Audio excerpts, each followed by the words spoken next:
नमस्कार मित्रांनो. लाडकी बहीण योजनेच्या लाखो महिलांसाठी एक मोठी आणि दिलासादायक बातमी समोर आली आहे. ज्या महिलांनी ई-के-वाय-सी केली होती, तरीही त्यांचे 1500 चे हप्ते बंद झाले होते.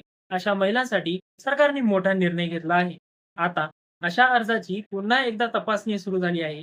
त्यामुळे अनेक पात्र महिलांना पुन्हा योजनेचा लाभ मिळण्याची शक्यता आहे. म्हणून हा व्हिडिओ शेवटपर्यंत नक्की पहा.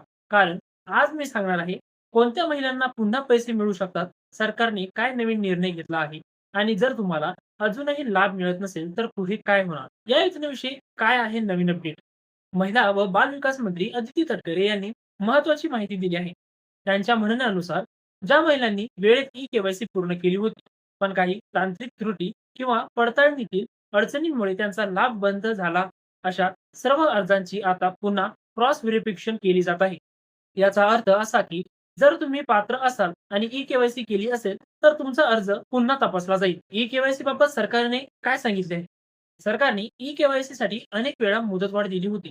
सुरुवातीला 1 महिना, त्यानंतर पुन्हा 2 महिने, नंतर आणखी 2 महिने आणि शेवटी 31 डिसेंबर 2025 पर्यंत अंतिम मुदत देण्यात आली होती. यानंतरही ज्या महिलांच्या अर्जामध्ये काही चुका होत्या, त्यांना त्या दुरुस्त करण्यासाठी एप्रिल 2026 पर्यंत संधी देण्यात आली होती. किती महिला या योजनेतून वगळल्या गेल्या आहेत? चला तर ते बघूया. आदित्य तटकरे यांनी सांगितले की सुमारे 60 लाखाहून अधिक महिलांनी ई-के-वाय-सी पूर्ण केली नव्हती. त्यामुळे त्यांना योजनेतून वगळण्यात आले आहे. तर अंदाजे 13 ते 14 लाख महिलांचे कुटुंबीय उत्पन्न पात्रतेपेक्षा जास्त असल्यामुळे त्यांना लाभ मिळाला नाही. सर्वात महत्त्वाची घोषणा, सरकारने स्पष्ट सांगितले आहे की ज्या महिला पूर्णपणे पात्र आहेत, ई-के-वाय-सी केली आहे आणि तरीही त्यांना लाभ मिळत नाही, अशा कोणत्याही महिलेवर अन्याय होऊ दिला जाणार नाही. अशा सर्व अर्जाची पुन्हा तपासणी सुरू आहे. यामुळे अनेक महिलांना पुन्हा ₹1500 लाभ सुरू होण्याची आशा निर्माण झाली आहे. संजय गांधी योजना आणि लाडकी बहीण योजना. आणखी एक महत्त्वाची माहिती म्हणजे ज्या महिलांनी संजय गांधी निराधार योजना आणि लाडकी बहीण योजना या दोन्ही योजनांसाठी अर्ज केले आहेत, पण त्यांना कोणत्याही योजनेचा लाभ मिळालेला नाही.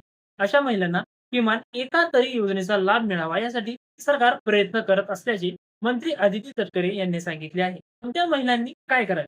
जर तुम्ही ई-के-वाय-सी वेळेत पूर्ण केली असेल, सर्व कागदपत्रे योग्य दिली असतील आणि तरीही तुमच्या खात्यात ₹1500 जमा होत नसतील, तर घाबरू नका. सरकार तुमच्या अर्जाची पुन्हा पडताळणी करत आहे. त्यामुळे पुढील अपडेटवर लक्ष ठेवा आणि तुमची माहिती अद्ययावत ठेवा.